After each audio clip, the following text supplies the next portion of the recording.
کے جو وزیروں اور مشیروں کی ایک فوج ظفر موج ہے جو کہ سوائے سارا دن سندھ کا جو ایک انہوں نے بنایا ہوا ہے پہاڑا. ہم پڑھتے تھے بچپن میں کہ 2 دونی 2 2 دونی 4 جو پڑھتے تھے وہ سندھ پڑھتے ہیں کہ سندھ سندھ سندھ جس بات میں ہے تو سندھ کو فتح کرنے کا خواب دیکھ رہے ہیں.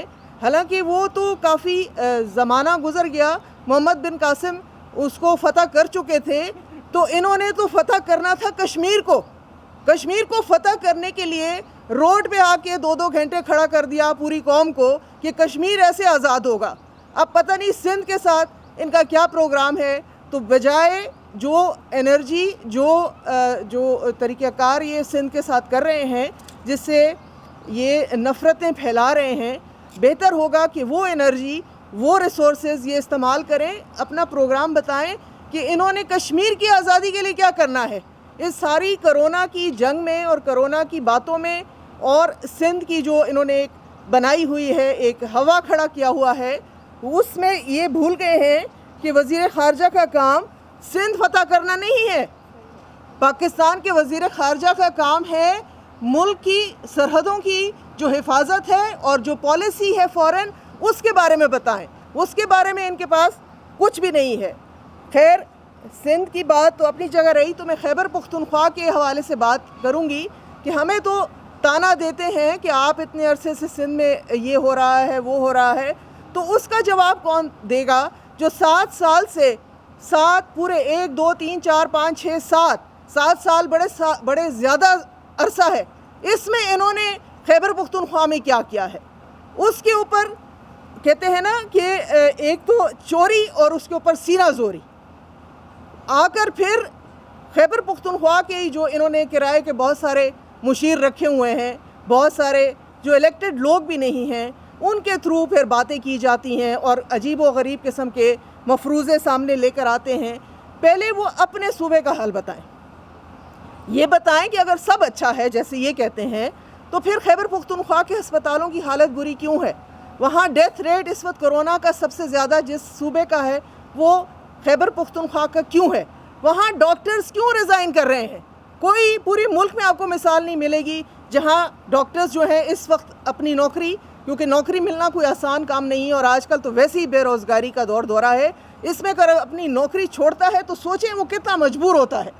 اس کو آپ اس نہج تک لے آئے کہ لوگ اپنی نوکریاں چھوڑنے پہ مجبور ہو گئے ہیں, اور اس احتجاج میں کہ آپ کی کوئی پالیسی نہیں ہے, آپ کی ہیلتھ کے حوالے سے کوئی طریقہ کار نہیں ہے, اور تو اور جو BRT کے مزدور ہیں ان کو 4 مہینے سے تنخواہ نہیں ملی. یہ کیا لوگوں کو کہتے ہیں کہ ہم لوگوں کی امداد کر رہے ہیں اور غریبوں کو راشن پہنچا رہے ہیں. یہ تو جو ہے یہ جیسے کہ پلوشا صاحبہ نے کہا, یہ تو پوری قوم کو انہوں نے لگایا ہے کہ آپ وہ ارطغرل ڈرامہ دیکھیں. جو پرائم منسٹر آ کے کہے کہ اس نے 90 یا 70 ایک ساتھ دیکھ لی ہیں تو وہ 24 گھنٹے کیسے کام کر رہا ہے. 24 گھنٹے جو کام کر رہا ہو اس کے پاس تو سونے کے لیے بھی کچھ ٹائم چاہیے ہوتا ہے, کچھ کام کرنے کے لیے, کچھ کھانے پینے کے لیے ٹائم چاہیے ہوتا ہے. تو پھر وہ 24 گھنٹے کا کام کہاں ہے, وہ پرفارمنس کہاں ہے. صرف جو ہے اس وقت الٹے سیدھے NROs دیے جا رہے ہیں. اور سب سے جو افسوسناک بات ہے کہ سب سے پہلے جو ریلیف دی گئی وہ کس کو دی گئی, وہ کنسٹرکشن انڈسٹری کو دی گئی. کنسٹرکشن انڈسٹری میں بھی ہاؤسنگ جو انڈسٹری ہے اس کو دی گئی. اس وقت مجھے بتائیں ملک کی ترجیحات کیا ہیں. ملک کی ترجیحات اس وقت لوگوں کی صحت ہے. آپ نے کتنے جو ہے ہسپتالوں کے لیے کوئی ایسی مراعات دی ہیں, کوئی ان کو ایسا پروگرام دیا ہے, یا دوائیوں کے حوالے سے کوئی ایسا پروگرام دیا ہے, اسپتالوں کے حوالے سے ایسے پروگرام دیا ہے.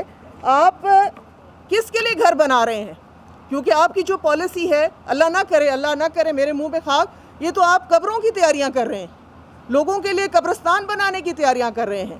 تو یہ جو محلات بنیں گے اس میں رہے گا کون. لوگوں کی جب صحت ہوگی, زندگی ہوگی, تو وہ گھر بنائیں گے اور گھر خریدیں گے. تو یہ ساری چیزیں جو ہیں یہ ہم آپ کے سامنے ہائی لائٹ کرنا چاہتے ہیں. اور خاص کر کے میں بار بار آپ سے کہتی ہوں کہ آپ آئیں اور خیبر پختونخوا کے حالات دیکھیں, جہاں ایک طوفان مچا ہوا ہے. بالکل لوگوں کی زندگی کی جو ہے کسی کو پرواہ نہیں ہے, لوگوں کی صحت کی کسی کو پرواہ نہیں ہے. جو ہمارے فرنٹ لائن جو ورکرز ہیں اس وقت ان کے پاس جو ہے حفاظتی کٹس نہیں ہیں. ایک ڈاکٹر اگر بیمار ہوتا ہے تو اس کا مطلب ہے جتنے لوگوں کو وہ چیک کرتا ہے وہ سب بیمار ہوتے ہیں. تو اس کے لیے حکومت کی ایز سچ کوئی پالیسی نہیں ہے. اور پھر یہ میں کہوں گی آخر میں کہ سندھ کو جو ہے فتح کرنے کے خواب دیکھنے بند کر دیں. اس وقت حقیقت یہ ہے کہ آپ نے ملک کو ایسی ایک راہ پہ ڈال دیا ہے، ایسی اور جو لوگوں کو آپ نے کہا ہے کہ کوئی نہیں ہے، چھوٹا سا فلو ہے، زکام ہے، ٹھیک ہو جائیں گے، یہ گمراہ کن بیانات دینا بند کریں، لوگوں کو حقیقت بتائیں. اور ابھی بھی ٹائم ہے. آپ کے توسط سے میں کہنا چاہوں گی کہ ابھی یہ آپ کے بالکل ساتھ آپ پا رہے ہیں، آپ جائیں تو آپ کو لگے گا کہ کوئی بیماری اس ملک میں ہے ہی نہیں. نہ لوگوں میں آپ نے اویئرنیس پیدا کی، نہ لوگوں کو آپ نے بتایا کہ یہ کتنا خطرناک ہے، بلکہ ان کو ایک جھوٹی تسلی دی اور بتایا کہ جی کچھ نہیں ہے، آپ آ جائیں بھائی. یہ جو ہے یہ بہت خطرناک ثابت ہوگا. اور ابھی بھی ٹائم ہے. ایک بیانیہ ہے، ایک نیریٹو ہے جو حکومت کو بلڈ کرنا چاہیے. ہم سب کو مل کر یہ بلڈ کرنا چاہیے کہ نئے کپڑے اور نئے جوتے جو ہیں لینے بہت ضروری نہیں ہیں. لوگوں کو بتائیں، پرائم منسٹر صاحب لوگوں کو بتائیں کہ اس وقت اپنی زندگی اور اپنے جو اپنے پیارے ہیں آپ کے، اپنے خاندان کے لوگوں کی حفاظت کریں. زندگی رہی تو اور بہت سی عیدیں آئیں گی. زندگی رہی تو ہم مل کے بھی بیٹھیں گے. لیکن سب سے پہلے ہمارا جو ٹارگٹ ہونا چاہیے وہ لوگوں کی زندگیاں بچانا ہے. شکریہ.